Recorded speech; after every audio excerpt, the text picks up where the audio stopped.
Welcome to Dingsco FM's podcast, where we discuss individual and business growth with guests who are an expert in their field. In today's episode, we'll focus on business and professional growth. We look at the important role that marketing and networking plays in building success and how you can leverage each area to grow both your business brand and your personal brand. On that note, we welcome Adria Bulpitt as our guest. Adria has more than 25 years' experience in the HR industry. Her experience as both an HR officer and an HR manager gave her significant exposure to various functions within HR, including payroll, performance management, training, and industrial relations. She's passionate about connecting people working in HR through networking. Because of this passion, she became the founder and MD of HRworks, a highly respected platform for networking and marketing in the HR industry in South Africa. Her company hosts global HR events and conferences, and her website offers free access to HR-specific policies, articles, job ads, and webinars. When she's not working and connecting business professionals, you'll find Adria spending quality time with her family. She's been married for 22 years and is a mom of 2. She enjoys cooking a good meal and socializing with her closest friends while watching rugby, and she also has 2 Ridgeback dogs that keep her very active with daily walks in nature. Welcome to the show, Adria. Thank you for that wonderful introduction. I'm very excited to be online with you today. It's wonderful to have you on the podcast, Adria, and thanks so much for being our guest. So you started your company, HRworks, about 16 years ago, and since then it's become the go-to resource for HR events, networking, and marketing. What inspired you to start HRworks? You know, being a woman in the working world with 2 young children isn't easy, when they're really young. And I worked as an HR generalist for an engineering firm, predominantly men. And although they were very understanding of my needs as a new mom with young children, I did feel a constant need to ask for time off for something. So it was me that took strain with that, not necessarily the company. They were quite supportive. But I just felt like if it wasn't Mother's Day, it was Granny's Day, it was Come View the Art Day, it was every day there was something that I was needed for. And so I'm also having young children. There were birthday parties I had to arrange, and I came across a website for a kid's birthday party where you can hire from the clown to the servier to the jumping castle, and everything was just there. And the penny kind of dropped. Why don't we have something like this in HR? Why don't we have a one-stop shop where you can go to find whatever service you may need on that day to support your role in HR? And at the same time, I wanted flexibility. If I could work until 11 at night, that would be fine. But maybe I needed time off at 2 o'clock during the day, something like that. And I thought, well, you know what, why don't I start the directory? I've got a lot of HR contacts. I've been in the HR world for all of my working career. And I thought, I'm always referring people's services anyway. They'll pick up the phone and say, do you know somebody that can help me with performance management or change management? Or I need a chairman, or I need this and I need that. So why don't we start a directory of services and actually help the HR community as support to their role in HR and make the load light? You start on Google when you're searching for something, you end up in a different country and you still haven't found the service provider that you're looking for, and an hour's gone by and you're still finding that assistance needed for drug counseling or whatever it is that you need on that day in HR. And so I got hold of a web developer and we got started. And if I think back to the first website, it was really ugly.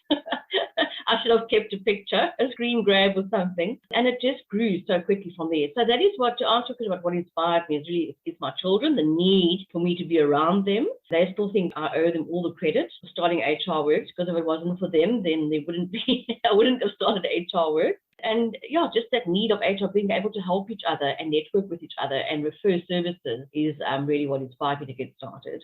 That's such an inspiring way to start a business. So as you mentioned earlier, Adria, it's been 16 years since you started your business. And since then, obviously, you've seen a lot of things change over time as far as networking and marketing is concerned. How have these marketing, advertising, and networking trends and channels changed over time? It's changed dramatically, and I'm always very excited about change and new things and easier and smarter ways of doing things. But if I think back to when I started HRworks, I had to obviously build a database to market the HR services too. And although I had a lot of contacts in HR, I needed like thousands. And I used to sit with the newspaper, the Career Time, and look for HR people's email addresses. So it took a lot of hours to get a bit of a database going. And then, of course, with the modern technology and all the social media platforms and things like Google Ads, it made it a lot easier. So instead of me going to go and find those HR people, they could now find me and sign up to our newsletter that we send out and so on. So that changed quite dramatically on the digital platforms that were not available. Maybe LinkedIn was around then already. I can't remember what year LinkedIn started, but I know I only joined LinkedIn about 3 or 4 years once my business was already running. And of course, advertising on the LinkedIn platforms and Facebook and all of the other channels, it's not so much that once again, me going to go and find those resources. It's now easy for them to find me. And as you've gone through these changes over time, Adria, are there any other ways that these changes have impacted the work that you do over time? I think it really just makes things easier, but it does add to the workload as well, because now you've got to manage those social media platforms. It doesn't just happen, So I've had to take on people that I can outsource work to look at that so that I can stay focused on the core functions of HRworks. As I mentioned in the introduction, Adria, there's a lot of networking that you do in the HR profession through HRworks. And of course, networking is a major priority for you. And you host a lot of events throughout the year, and you connect a lot of business professionals and service providers, very specifically in the HR industry. So what has the impact been for those that attend those events? I used to attend the business breakfast. So it was all walks of life of different businesses on a once a month kind of thing. And I would really come across somebody in HR that I could really connect and have some synergy with. It was from your painter, plumber, finance guru, whatever. And I just, that actually when the penny dropped, and I thought, well, why don't we have something like this for HR where it's just HR type people, trainers, that kind of thing, that can really have a lot of synergy with each other. I'll never forget the first breakfast we hosted 12 years ago, and we hosted it in Observatory. And I think we had about 90 people. I was completely thrown off my feet. We had a speaker, as we always do, and I was totally shocked by the number of people that attended. Thankfully, the restaurant was large and could cope with that. The feedback that I got from then already just motivated me to continue. People actually loved it. And to watch the synergies happening around at the various tables. Just relaxed conversation, not structured networking, just relaxed conversation about things in HR and training and labor relations and so forth. That just made it so worthwhile, because it's a huge amount of work that goes into events. It made it all worthwhile to have these things on a more regular basis. And 12 years later, after every HR network breakfast, I can't tell you how many people have just said, oh, you're not going to believe I met this person and I can't wait for the next one. And so there's always been positive feedback. And we've grown and changed things along the way from ideas that people have come up with and, well, can we try this and can we try that? So it continues to grow in that way. And I do hope to pick up on those again next year. So when attending these networking events, Adria, networking and interacting at these events don't necessarily come naturally to everyone. So you've noticed behaviors over a lengthy time in the time that you've been doing it. How can attendees get the most out of these networking events? What is it that we can do better when we do attend? One could almost run a workshop on how to network. Because like you said, it doesn't come naturally for everybody, but there really isn't a big science. I know that generally people can be shy, and I always manage to get the people to relax and just to be themselves and not think about, I'm going there with this mission and this is going to be my sales pitch and that kind of thing. It really is just about connecting and having a chat, and we can all do that. If we went to a social function, sitting at a table with various people, it might be awkward in the beginning, but then eventually you start chatting to each other, and maybe there's a synergy and maybe there isn't. When at an HR breakfast or a network function, there's definitely a synergy because we're all in the same industry. But for tips that I can give that would certainly make it worthwhile for those that attend, what I've seen over the years, so say, for example, Alan Gray would come to an event with maybe, and this is just an example, 5 people. I know the Table Bay Hotel would always come with 6, 7 people from HR, and they'd all sit at the same table. And it's like, you're going to see each other all day at work, tomorrow and the next day. Split up so that you can take as many connections back to the office of various, either in the service industry or maybe you'll meet another person in the hotel industry, for example, where you can have a connection with to bounce ideas off after the event. So I try and I always put it out there when we start, but they don't want to move. It's just like, this is my tribe, I'm not moving. And I think that's where, when we did the online functions, where the speed networking was nice because you were forced to move. That could be something we'll bring into the breakfast next year, where I say, right, get up and shuffle. And then I think also, with the networking functions, the breakfast, we have the 30-second introductions. We move around the entire room and everybody gets an intro about themselves or their services. I do pre-warn the people that come in my intros in the morning. have there something ready in your head as to what you're going to say. So we want to know who you are, who you work for, what your job title is, and what is the main thing that you're struggling with at the moment. Because it's more than likely somebody in this room, if they can't help you, they can refer you to somebody. So work it out quickly in your head and just have that ready. The 30 seconds go really fast, and people get sidetracked about their conversation and they've missed the most important part of what they should say in those 30 seconds. And smile, whether you're online or not, smile, because it's easier to chat to somebody if there's a smile on your face. And then another tip I think is so important when networking, especially if this is from the service industry, not so much if you are the HR manager or director. Don't attend the event with the purpose of selling your service or product. Attend the event to connect, to offer help or guidance, even on a personal level. It might not even be about HR. Make that connection, have that proper conversation and form that relationship. The sale will come if a company needs your service that you're offering, because they've got to know you and they think, yes, I can work with you. I enjoy your company, as in your personality, not your corporate company. And then it will move from there.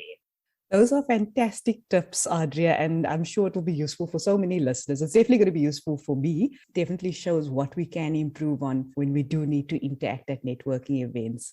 So as we close out, Adria, you've achieved so much with your business and you've already made such a significant impact in the HR profession, particularly in South Africa, and now you're going more and more global. So what is your vision for HRworks going forward?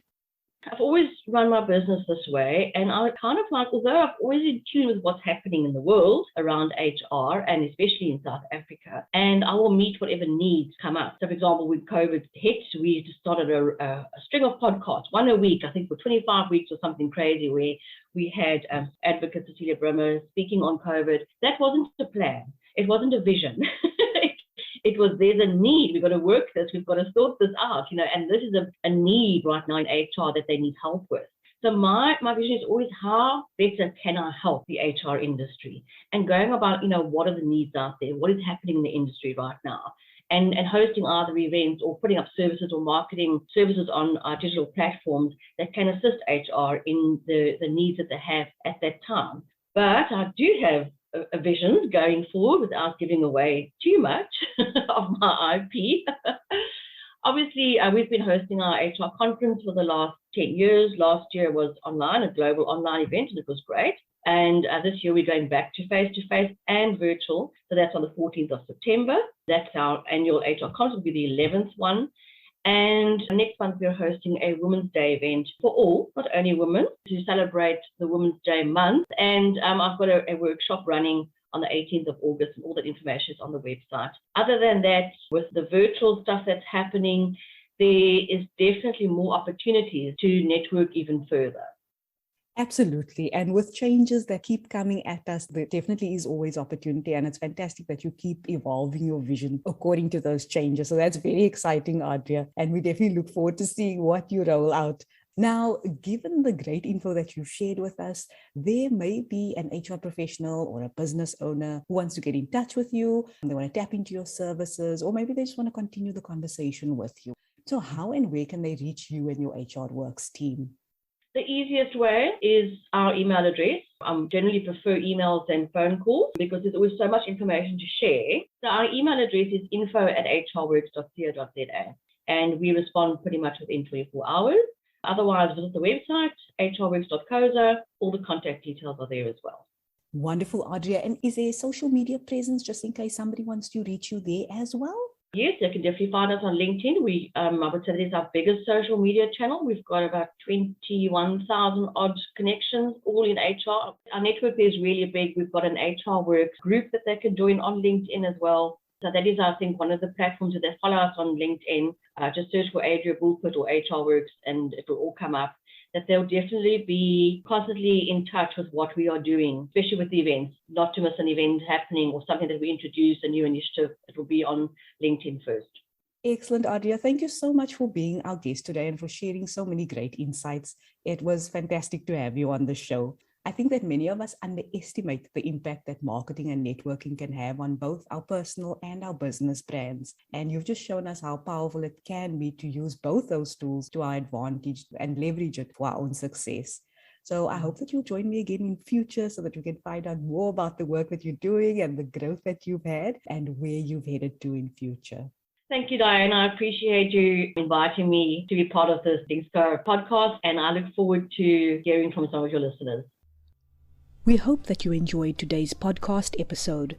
Be sure to come back regularly for more great content that focuses on personal, career, entrepreneur, and business growth. Find out more about our coaching services and get in touch with our team by following the link in our post or visit dingscoconsulting.co.za.